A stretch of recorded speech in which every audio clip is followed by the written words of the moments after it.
nordhindi.com में आपका स्वागत है। मैं हूं मुकेश कुमार। दोस्तों, हम एक सिलसिला चला रहे हैं अमेरिकी राष्ट्रपति चुनाव पर और एक के बाद एक हम अमेरिकी चुनाव के मुद्दे को उठा रहे हैं।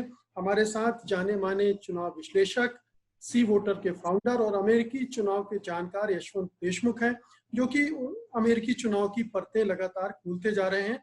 आज वो एक और परत खुलने जा रहे हैं। अमेरिकी चुनाव में जो धांधली होती है परिसीमन के नाम पर, जिसे जेरी मैंडरिंग कहते हैं, और उसके आधार पर किस तरह से राजनीतिक दल वहां कंस्टिट्यूंसी में फेरबदल करके अपने हिसाब से चुनाव को रिग करते हैं, उसको चुनाव जीतने की गलत तरीकों से कोशिश करते हैं। हालांकि गलत तरीका कानूनन नहीं है, क्योंकि ये कानूनन उन्हें ये अधिकार मिला हुआ है, लेकिन है तो इस तरह से खेल करना मतदाताओं के, जो वहाँ डिस्ट्रिक्ट कहते हैं, जो कंस्टिट्यूंसी है, उनको इस तरह से मैपिंग कर देना कि उनके पसंदीदा मतदाता उनके उस कंस्टिट्यूंसी में आ जाए और वो चुनाव जीत जाए। ये खेल वहाँ पिछले लगभग 250 साल से चल रहा है और उसका कोई तोड़ अभी तक नहीं निकाला जा सका है। तो यशवंत जी, ये बड़ा दिलचस्प है कि एक इतना बड़ा फ्लॉ वहाँ की चुनाव व्यवस्था में है, चुनाव प्रणाली में है, और जिसका कोई तोड़ नहीं निकाला जा रहा है और खेल हो रहे हैं लगातार। सुप्रीम कोर्ट तक में ये मामले गए हैं। क्या है स्थिति, कैसे करते हैं इसका इस्तेमाल राजनीतिक दल अपने चुनाव जीतने के लिए? जी मुकेश जी, और चूंकि आपने सुप्रीम कोर्ट का नाम लिया, इसलिए उचित होगा कि हम इसको रिवर्स इंजीनियर कर दें। सबसे पहले तो हम दर्शकों को ये बता दें कि इस प्रोसेस के ऊपर पिछले साल 2019 में सुप्रीम कोर्ट की वहां की बेंच बैठी, और जिसमें असल में नीचे के कोर्ट से ऊपर तक ये मसला गया कि ये जो प्रक्रिया है जेरीमैंडरिंग की, जो भी हम आपको समझाएंगे भी कैसे होता है, ये गैर लोकतांत्रिक है, अलोकतांत्रिक है, लोकतंत्र के विरोध में है और इसमें कोर्ट को रोकना चाहिए। तो सुप्रीम कोर्ट ने फाइनली 5-4 के स्प्लिट पे फैसला दिया कि नहीं, ये कोर्ट इसमें कुछ नहीं करेगा, जो करना है पब्लिक को और नेताओं को करे। मतलब बेसिकली एक तरह से कोर्ट ने उसके पक्ष में फैसला दे दिया। और सुप्रीम कोर्ट भी अमेरिका का जो है वो वहां पे बहुत ही पार्टिजन लाइन पे हमेशा होता है। 9 सदस्यीय जो उनकी बेंच है, उसमें 5 इस समय जो है वो रिपब्लिकन है और 4 डेमोक्रेट है। हालांकि उन्हें रिपब्लिकन और डेमोक्रेट नहीं कहते, उनको वहां पे एक्चुअली कंजर्वेटिव और लिबरल कहा जाता है। ये शब्द हो जाता है कहने के लिए, लेकिन चूंकि वो पूरी तरह पार्टिजन अपॉइंटमेंट होते हैं, पूरी तरह राष्ट्रपति उसको अपॉइंट करते हैं और सदनों से उसका अनुमोदन होता है, और उसमें अपॉइंट करते समय चाहे रिपब्लिकन हो चाहे डेमोक्रेट, जिसकी लाठी चलती है वो अपने हिस्से का सुप्रीम कोर्ट में वहां पर जज बनाता है। ये इस लेवल तक अमेरिका में कुछ लोग कहते हैं खुलापन है, कुछ लोग कहते हैं धांधलीपन है। मेरा मानना है कि ये हद दर्जे की मूर्खता है। कारण ये है कि अगर धांधली खुली हो तो ये कह करके धांधली को वो नहीं किया जा सकता जस्टिफाई कि ये तो लोकतंत्र है और लोकतंत्र में हमारे यहाँ पे हमने इसकी छूट दे रखी है। जी यशवंत जी, सुप्रीम कोर्ट ने ये कहा कि इसका फैसला स्टेट करें और कांग्रेस करे। मतलब स्टेट को कहा कि ये गलत है, ये अनकॉन्स्टिट्यूशनल है, ये तो सुप्रीम कोर्ट ने भी माना। जी हाँ, उसमें मजे की बात ये है कि वो कह रहे हैं कि लोग करें। सब लोग कैसे फैसला करेंगे भाई, कहीं ना कहीं चीजों के मामले में गड़बड़। अब लेकिन ये गड़बड़ क्या होती है, जेरीमैंडरिंग जो शब्द है, ये इसकी उत्पत्ति कैसे हुई, तो ये भी अपने आप में बड़ी मजेदार एक कहानी है। दरअसल एक नेता थे अमेरिका के बहुत बड़े, एल्ब्रिट जेरी 1812 तक जो थे वो मैसाचुसेट्स राज्य के गवर्नर थे और 1813 में वो अमेरिका के उपराष्ट्रपति चुने गए। जेरी मतलब साहब जो थे वो कोई ऐसे छोटी मोटी हस्ती नहीं थे कि हम मान लें कि उन्होंने कुछ कर दिया और गड़बड़ हो। हुआ कुछ ये कि जिस समय वो 1812 में गवर्नर थे तो उन्होंने मैसाचुसेट्स में अपने पार्टी को जिताने के लिए उन्होंने एक डिलिमिटेशन की एक सीट जो साइन की। वो सीट का आकार कोई इतना विचित्र था कि वो एक जानवर की तरह से था, जिसे सैलामेंडर कहा जाता है। तो सैलामेंडर जैसी आकृति की कॉन्स्टिट्यूंसी विचित्र सी उन्होंने बनवा दी अपनी पार्टी को फायदा करने के लिए, तो वहां पर एक कार्टूनिस्ट ने बोस्टन ग्लोब में एक कार्टून बनाया और वो कार्टून बड़ा अद्भुत है। मैं आपको दिखाना भी चाहूंगा या मैं आपको भेज दूंगा, आप उसे लगा लीजिएगा। वो बड़ा अद्भुत कार्टून है अखबार का, हमारे पास उसकी कॉपी एक है। तो वो उसमें जेरी साहब और सैलामेंडर को मिला करके वो जेरी मैंडर शब्द वहां से प्रचलित हो गया। कुछ भी कहिए, उन्होंने अपनी पार्टी को तो जिता दिया। अब पार्टी को जिता दिया इस नाते से, उनकी चाणक्य बुद्धि के कारण या जिस कारण से भी कहिए, अगले साल वो उपराष्ट्रपति पद के उम्मीदवार भी बन गए और अमेरिका के उपराष्ट्रपति भी बन गए। और ये समझिए कि तब से 1812 से ये खेल जो उनके यहाँ का चल रहा है वो अभी तक चला है। अब खेल क्या है? खेल बहुत ही साधारण सा है। आप मोटे तौर पे समझिए कि जैसे अगर आप उत्तर प्रदेश का या दिल्ली का किसी भी भारत के राज्य का उदाहरण दीजिए, अपने अपने राज्य, जो दर्शक देख रहे हैं वो अपने अपने राज्य का उदाहरण है। अपने राज्य में पिछले लोकसभा या विधानसभा का कोई भी उठाए तो आप पाएंगे कि भाई यहाँ पे कांग्रेस जीती, यहाँ पर बीजेपी जीती, यहाँ पे कोई और जीता, ऐसे आसपास की सीटें होंगी। आप ध्यान दीजिए कि वहां पे हार जीत का मार्जिन क्या है। तो सपोज कीजिए कि किसी एक जगह पे कांग्रेस या बीजेपी वो एक सीट 1 लाख वोट से मार्जिन से जीत गई, लेकिन उसके आसपास की कई सीटें जो है वो 10,000 5,000 के मार्जिन से हार गई। इसका मतलब क्या हुआ कि वो सीट भले ही एक सीट 1 लाख से मार्जिन से जीती हो, लेकिन वहां पर वो 5,000 वोट से भी जीती तो भी सीट उसी की हो। 95,000 वोट उसके पास में उस सीट पर फालतू के पड़े थे। अब वो कांग्रेस या बीजेपी जो भी पार्टी है वो अगर ये दिमाग लगाए कि भाई ये पास की जो 3 सीटें हैं जहां पर मैं 5,000 से 10,000 से 15,000 से हारा, मैं कुछ ऐसा करूं कि अपनी इस स्ट्रॉन्ग होल्ड सीट वाली के ऐसे इलाके जहां मेरे वोट हों, उनके 3 इलाके 20-20 हजार वोट के, 10-10 हजार वोट के काट करके मैं इन तीनों सीटों पे मिला दूं। और इस सीट में जो उनकी पार्टी के दूसरी साइड वाली पार्टी के 25-30 हजार वोट वाला इलाका है उसको उठा करके मैं इधर मिला दूं। यानी जो सीट मैंने 1 लाख से जीती वो अगले चुनाव में हो सकता है कि मैं 50,000 से जीतूं। लेकिन ये जो 3 सीटें हैं, मैं 10-10 हजार से हार गया, 5,000 से हार गया, ये सीटें मैं 5-5 हजार से जीत जाऊंगा।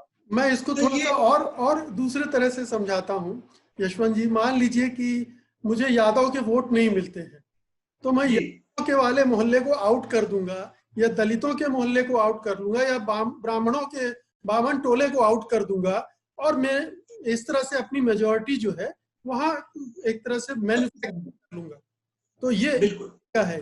ये हो रहा होगा वो रेशियल बेसिस पे जो कास्ट के लाइन पे समझाया, सेम वही रिलीजियस के उसमें जाइए कि माइनॉरिटी वोट अगर यहाँ पर ज्यादा है इसको मैं बांट दूं, या मेजॉरिटी वोट यहाँ पर कम है इसको मैं बांट दूं। ये तमाम चीजें अगर कोई 3-5 करे तो उस तरीके से जो कॉन्स्टिट्यूंसी की लाइन बनेगी उसे जेरीमैंडरिंग कहा जाए। सौभाग्य से मुकेश जी, भारत इस बीमारी से बचा हुआ। उसका कारण बहुत साफ है। कारण उसका ये है, अगर आप मुकेश जी दुनिया के नए देश पश्चिम वाले जो देखें, आप मैप और उठाएं अमेरिका का, कनाडा का, ऑस्ट्रेलिया का, आप पाएंगे वहां के राज्य जो है वो सीधे सीधे समकोण के ऊपर बाउंड्रीज कटी रहती है। मतलब एकदम ऐसे लगता है स्केल से खींची हुई बाउंड्रीज, क्योंकि ये नए खोजे गए राष्ट्र थे। यहां पर वो स्केलिंग से बाउंड्री करना और अपने इलाके बांटना उनके लिए आसान था। जो पुरातन राष्ट्र हैं, प्राचीन राष्ट्र हैं, या जिनकी काफी पुरानी सीमाएं हैं, भारत जैसे देश हैं, हमारे यहाँ पे आपको आश्चर्य होगा कि ये हमारे राज्यों की सीमाएं ऐसी अगड़म बगड़म सी क्यों है, राज्य अजीब अजीब से क्यों है, हमारे यहाँ राज्य सारे चौकोर बक्से की तरह कटे क्यों नहीं है।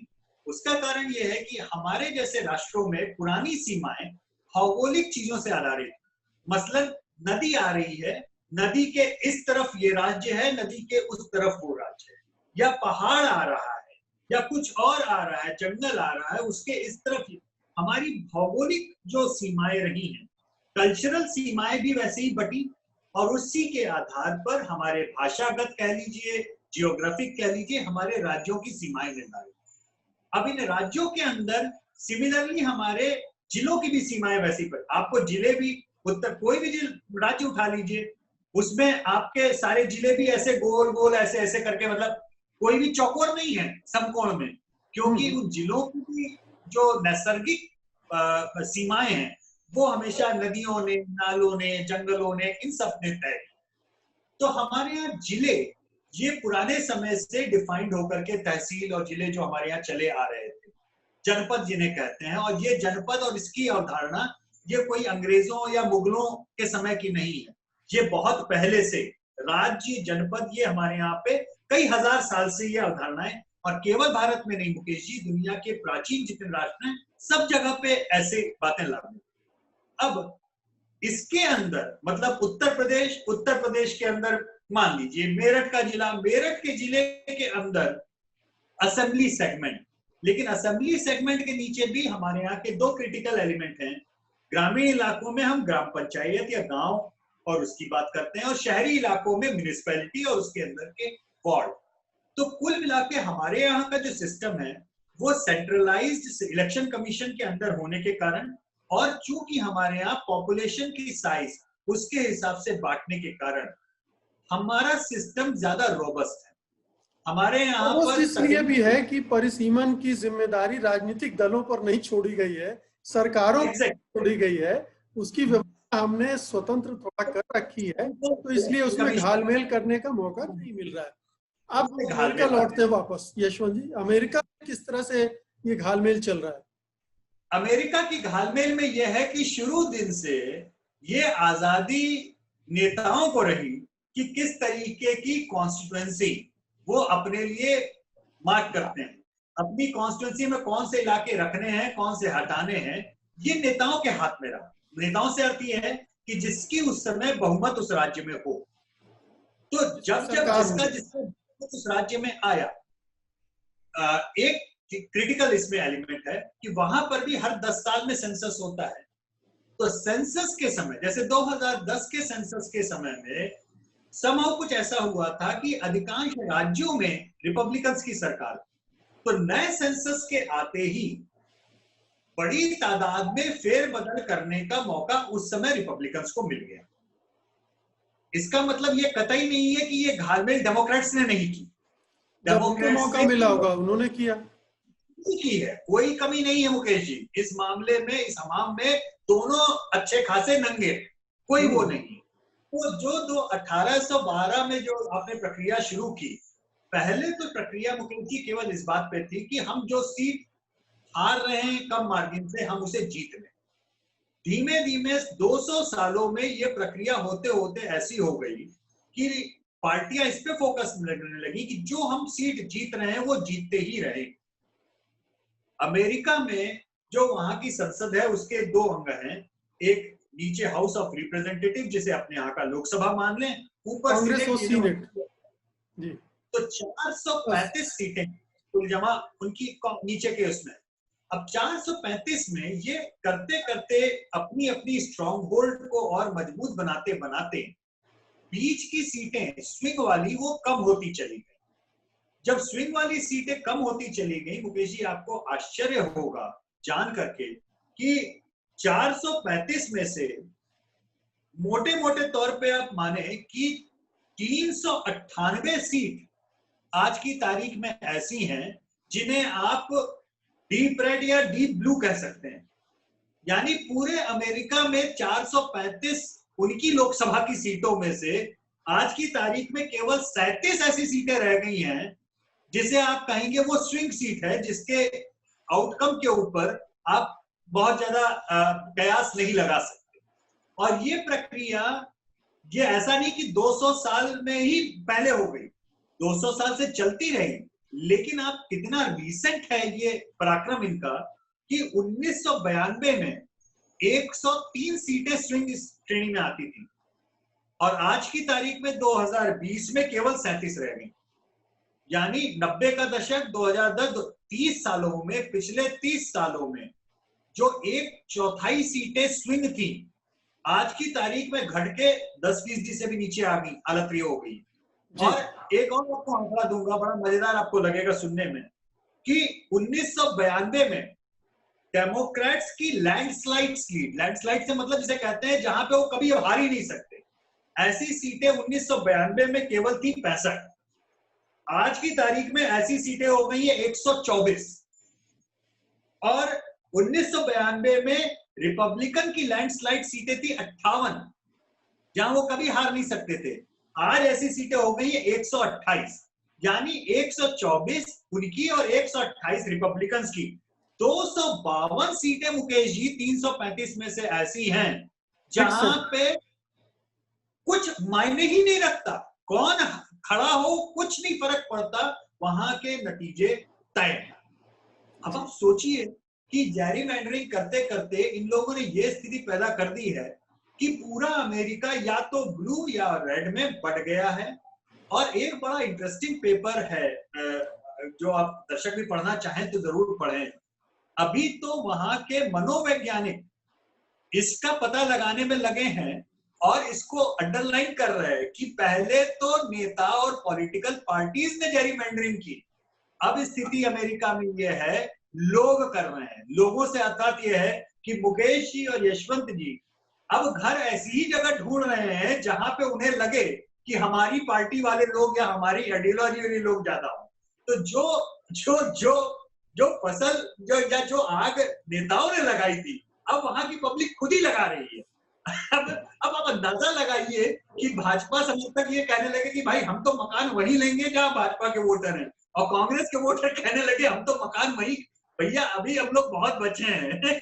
आप समझिए अब ये यशवंत जी ये बताइए कि इससे जो माइनॉरिटी कम्युनिटी के वोट हैं उनका महत्व तो बहुत कम हो गया होगा। इस तरह से रेशियल आधार पर भी ये डिवीजन किया होगा इन तमाम दलों ने अपनी अपनी तरह से, और हुआ ये होगा कि जो दूसरे पॉकेट में फंस गए उनके वोट का कोई मायने ही नहीं, वो एक तरह से डिनफ्रेंचाइज हो गए, उनके वोटाधिकार खत्म हो गया। जी बिल्कुल सही बात है। और इसमें ये भी बात उतनी ही लाजिम है कि जो माइनॉरिटी या कमजोर आर्थिक हिस्से का तबका है उसके सामने तो ऑप्शन भी मूव करने का नहीं होता मुकेश जी।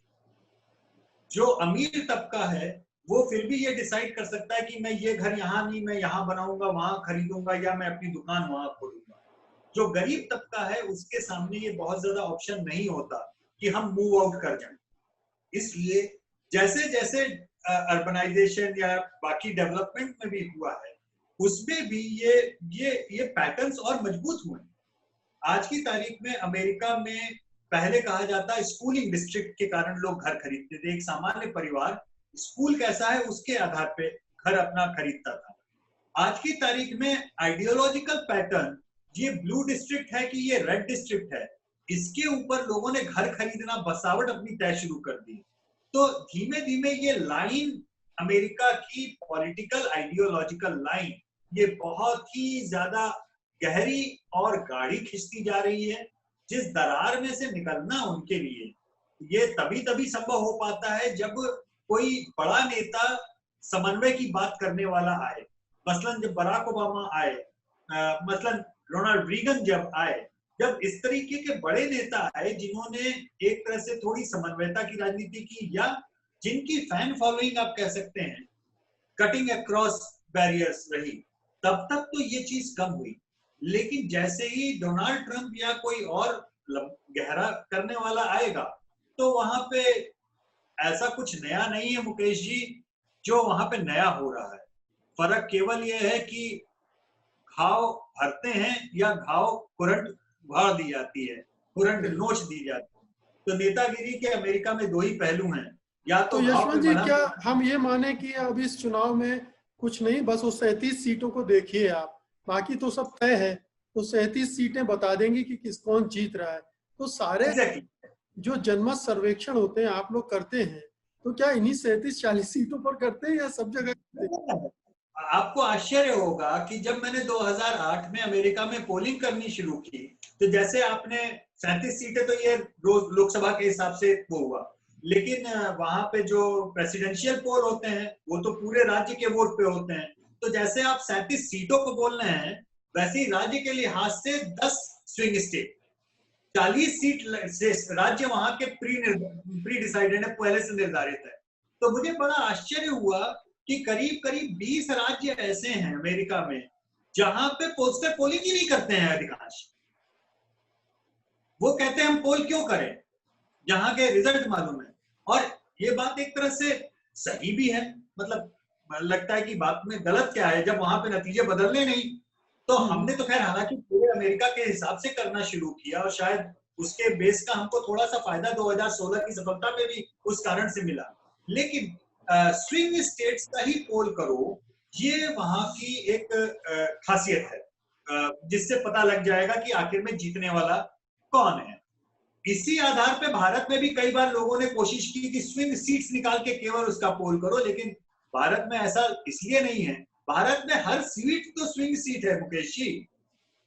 अमेठी तक तो सुरक्षित नहीं है भारत में। आप किस सीट को मानेंगे कि ये सीट 100%? आज से 30-40 साल पहले तक ये था कि ये कांग्रेस की सीट है और कुछ बीजेपी और दूसरी पार्टियों की सीट थी, लेकिन पिछले 20-25 साल में तो सब उथल पुथल हो गई। अब कोई किसी की सीट कोई भी बिल्कुल उथल पुथल हो गई है। हमें पता है बनारस की सीट जहां से हमारे प्रधानमंत्री इस समय सांसद हैं, अब से 3 चुनाव पहले कांग्रेस वो सीट जीत चुकी है। हम अब बहुत पुरानी बात नहीं कर रहे हैं, वाजपेयी जी के समय की बात कर रहे हैं। तो ये सीटों का कोई बड़ा नेता आए तो उसके कारण भले ही हो कि भाई बलिया की सीट चंद्रशेखर जी के नेतृत्व, उनके शख्सियत के कारण वो जीतते थे। अदरवाइज हिंदुस्तान में ये कहना बड़ा मुश्किल है कि ये सीट इसके अलावा और कोई जीत ही नहीं सकता, इस पार्टी के अलावा। ये कहना बड़ा मुश्किल। हाँ, कुछ कुछ पार्टीज को लेकर के एक विरोध वो हो सकता है। मसलन जेरीमैंडरिंग के ऊपर आज मैं भारत में सोच रहा था कि अगर हम समझने की कोशिश करें तो कौन से ऐसे राज्य होंगे, तो मुझे रियलाइज हुआ कि दुर्भाग्य से सबसे ब्लैटेंट उसका दुरुपयोग जम्मू कश्मीर की विधानसभा में हुआ, जब उन्होंने डिलिमिटेशन किया ही नहीं और कश्मीर वैली के अंदर पॉपुलेशन कम होने के बाद में भी सीटें ज्यादा रखी। उसका उल्टा आपको गुजरात में दिखेगा। अभी एक बड़ी इंटरेस्टिंग चीज है मुकेश जी, आप ध्यान दीजिए कि गुजरात का पिछला चुनाव देखिए, उसमें बीजेपी को कांग्रेस के ऊपर लगभग 8-9-10% की लीड थी राज्य में, लेकिन मुकाबला सीटों का बराबरी पे छूटा। क्यों? क्योंकि बीजेपी वहां पे जो शहरी सीटें जीतती है उसमें 1-1 लाख का वोट का मार्जिन था, और जो कांग्रेस की सीटें जीतती है वो 5,000-7,000। तो ये नतीजे इसलिए आ पाए, ये हमारे यहाँ पे अंडरलाइन करता है कि हमारे यहाँ जेरीमैंडरिंग नहीं हो पाई। अगर जेरीमैंडरिंग हमारे यहाँ पे इतनी आसानी से हो पाती तो आप समझिए कि 10% वोट के लिए, अरे अभी हाल फिलहाल में हरियाणा का चुनाव देखिए ना, हरियाणा में बीजेपी को 10% वोट ज्यादा मिले लेकिन मेजॉरिटी नहीं मिली। तो ये हमारे यहाँ के अपने चुनाव के अपने नतीजे हैं, जिसके कारण हम समझ सकते हैं कि ये संभव नहीं हुआ। हाँ, ये अपने चुनाव की अपनी खामियां और खूबियां दोनों हैं। हमारे यहाँ की खामियां हैं और एक तरह से अभी जो कश्मीर में जो डिलिमिटेशन होने जा रहा है उसको लेकर दूसरे तरह की शंकाएं कि क्या वहां करने के लिए किया जा रहा है, तो ये वहां भी पहुंच रही है। हम लोग भी देखेंगे, बड़ा मजा आएगा कि आखिर ये डिलिमिटेशन सही हो रहा है, गलत हो रहा है, दुनिया इसको कैसे रीड कर रही है। क्योंकि अगर जम्मू की सीटें बढ़ी मुकेश जी, निश्चित तौर पे दुनिया में हेडलाइन बनेगी कि भारत की सरकार ने मुस्लिम सीटें कम कर दी। Goes beyond that. लेकिन एक बड़ी महत्वपूर्ण बात है मुकेश जी, आपको अमेरिका में ये समस्या, मैं इसको समस्या की तरह देखता हूँ, ये बड़े बड़े नेताओं के घर के अंदर भी रही। ओबामा खुद शिकागो के बाशिंदे हैं। आपको बताएं, शिकागो की जेरीमैंडरिंग तो बहुत ज्यादा क्लासिक है। शिकागो को वहां पर पिज्जा स्लाइस मेट्रोपॉलिटन डिस्ट्रिक्ट कहा जाता है। पिज्जा स्लाइस इसलिए क्योंकि उनकी कॉन्स्टिट्यूएंसी ऐसे अगर शिकागो को गोल मानी है तो उसमें पिज्जा की तरह कटी हुई है जेरीमैंडरिंग करके। क्यों? क्योंकि वहां पर डेमोक्रेट वोटर वो ज्यादातर शहर के उस तरफ है, तो उन्होंने उसको ऐसा काटा है सीटों को ताकि वो शिकागो के ऊपर लगातार कब्जा करके रख सके। मैं ओबामा के घर की बात बता रहा हूँ, बाकी छोड़िए। तो उसे पिज्जा स्लाइस मेट्रोपॉलिटन कहा जाता है इस कारण से। बड़े उदाहरण भरे हुए हैं, लेकिन अद्भुत है। और वहां के सुप्रीम कोर्ट ने इतना पार्टीजान फैसला पिछले साल दिया, उनके पास में ऐतिहासिक मौका था। अगर वो फेडरल लेवल के ऊपर ये जजमेंट आता कि ये गलत है और बाउंड्रीज करने के लिए राष्ट्रीय स्तर पर एक आयोग बने, जैसे चुनाव आयोग है वैसे चुनाव आयोग में सही तो कम से कम डिलिमिटेशन का, जैसे भारत में डिलिमिटेशन कमीशन बना था चुनाव आयोग के साथ में। जी, तो चुनाव आयोग के साथ में डिलिमिटेशन कमीशन जो हुआ उसमें अलग अलग पार्टियों के लोगों ने आकर प्रतिवेदन दिया अपने हिसाब से, और चुनाव आयोग ने एक फेयर काम किया जैसा होना चाहिए। उसी तरीके से अमेरिका में भी फेडरल लेवल पे ये काम होना चाहिए, लेकिन दोनों ही पार्टी के लोग अपने अपने सुविधा के साथ कभी कभी इसको हाँ कहते हैं, कभी ना कहते हैं। अभी डेमोक्रेट सत्ता के बाहर हैं, इसलिए वो इसके पक्ष में।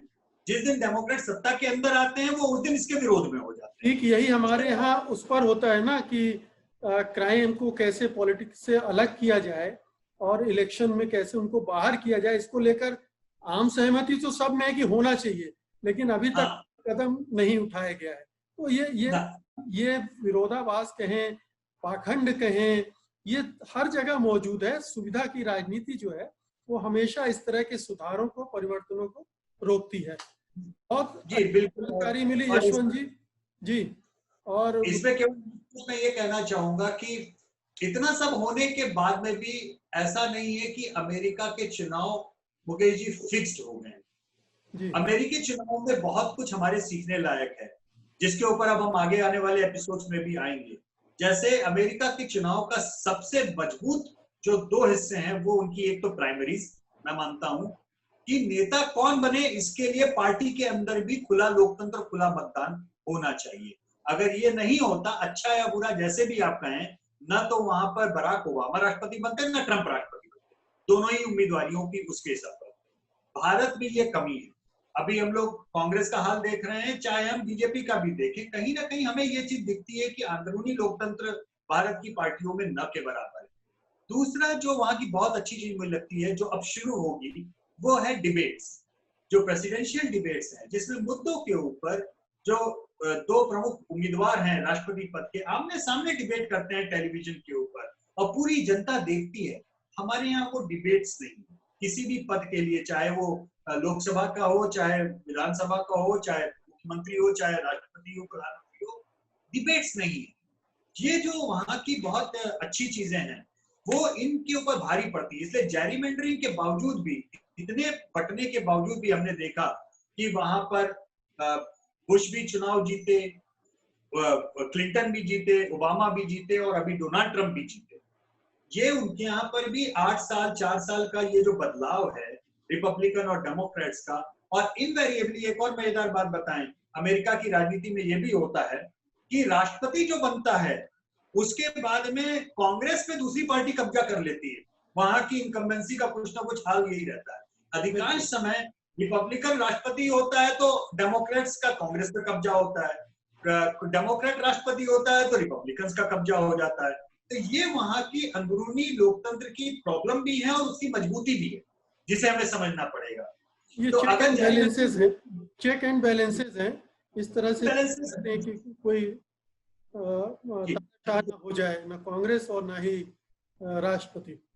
और अब 2020 की जो वहां जनगणना होने वाली है, उस पे कहा जा रहा है कि इस जनगणना के बाद में अब कांग्रेस में जो जीतेगा और अलग अलग राज्यों के अंदर जो सत्ता में जीतेगा, उसके हाथ में काफी हद तक सुप्रीम कोर्ट की रूलिंग के बाद में उनके हाथ में हथियार आएगा कि वो जो है वो अपने हिसाब से अगले 10 साल के लिए एक तरह से जैरीमेंडरिंग का अगला अध्याय शुरू होगा। जी, बहुत बहुत शुक्रिया यशवंत जी इस चर्चा के लिए। और अगले अंकों में हम, जैसा कि यशवंत जी ने बताया कि अमेरिकी चुनाव के और भी बहुत अच्छे और बुरे दोनों पहलू हैं, उनको क्रम से उठाते रहेंगे।